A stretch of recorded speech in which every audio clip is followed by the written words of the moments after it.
Hi friends, നമ്മുടെ പുതിയ വീഡിയോയിലേക്ക് എല്ലാവർക്കും സ്വാഗതം. ഞാനിന്ന് ഉണ്ടാക്കാൻ പോകുന്ന ഒരു ഫുഡ് റെസിപ്പിയാണ് പാവ് ബജി മസാല. ഒരു നോർത്ത് ഇന്ത്യൻ ഡിഷാണത്. അപ്പോൾ എല്ലാവർക്കും അറിയാമെന്ന് വിചാരിക്കുന്നു.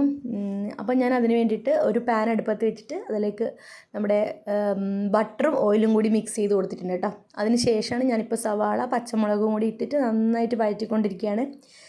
സവാള ചെറുതാക്കി അരിയണം, അതുപോലെ തന്നെ നമ്മളെ പച്ചമുളക് എരിവിന് ആവശ്യത്തിന്. അപ്പോൾ സവാള നല്ല ഒരു ബ്രൗൺ കളർ ആവുന്നവരെ വഴറ്റി കൊടുക്കണം. അതിലേക്ക് ഞാൻ ഇഞ്ചി വെളുത്തുള്ളി പേസ്റ്റും പിന്നെ മല്ലിയില പിന്നെ കസൂരി മേത്തി കേട്ടോ. നോർത്ത് ഇന്ത്യൻ ഫ്ലേവർ കിട്ടാനാണ് കസൂരി മേത്തി ചേർത്ത് കൊടുക്കുന്നത്. അപ്പോൾ അതൊക്കെ ഇട്ടിട്ട് ഞാൻ നന്നായിട്ടൊന്ന് വഴറ്റി കൊടുത്തിട്ടുണ്ട്.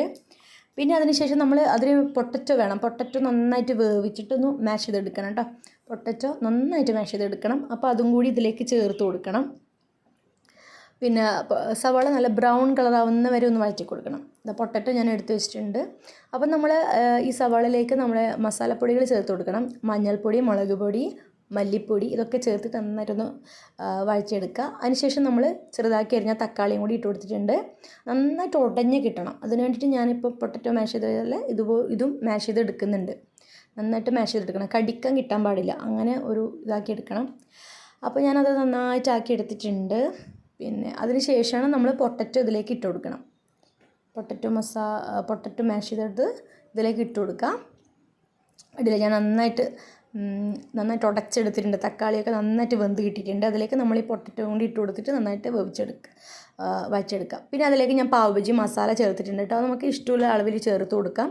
ഞാൻ എവറസ്റ്റിൻ്റെ പാവ് ബജി മസാലയാണ് എടുക്കുന്നത്. അപ്പോൾ അതും കൂടി ഇട്ട് നന്നായിട്ട് വഴച്ചെടുത്തിട്ട് നമുക്ക് ഗ്രേവി വേണമല്ലോ. അപ്പോൾ നമ്മൾ നല്ല തിളച്ച വെള്ളം ഒഴിച്ചു കൊടുക്കണം കേട്ടോ. എത്രത്തോളം ഗ്രേവി വേണോ അത്രത്തോളം ഒഴിച്ചു കൊടുക്കാം. എന്നിട്ട് ഞാനിത് ചെറുതാക്കി അരിഞ്ഞ സവാള വീണ്ടും അതിലേക്ക് ഇട്ട് കൊടുത്തിട്ടുണ്ട്. കൂട്ടത്തിൽ ഒരു കഷ്ണം ബട്ടർ ഇട്ട് കൊടുത്തിട്ടുണ്ട്. പിന്നെ മല്ലിയില, നമ്മുടെ ഫെനുഗ്രീക്കിൻ്റെ ലീഫ് ഇട്ട് കൊടുത്തിട്ടുണ്ട്. കസൂരി മേത്തി അതൊക്കെ ഇട്ട് കൊടുത്തിട്ടുണ്ട്. പിന്നെ ഞാൻ ബട്ടറിൽ ടോസ്റ്റ് ചെയ്തെടുത്തിട്ടുള്ള ബ്രെഡും കൂടി റെഡിയാക്കിയിട്ടുണ്ട്. അപ്പോൾ അങ്ങനെ നമ്മളൊരു സ്വാദിഷ്ടമായ പാവ് ബജി മസാല റെഡി ആയിട്ടുണ്ട്. അപ്പോൾ എല്ലാവരും ഒന്ന് ഉണ്ടാക്കി നോക്കുക. പിന്നെ എൻ്റെ ചാനലൊന്ന് സബ്സ്ക്രൈബ് ചെയ്ത് സപ്പോർട്ട് ചെയ്യാം കേട്ടോ. താങ്ക്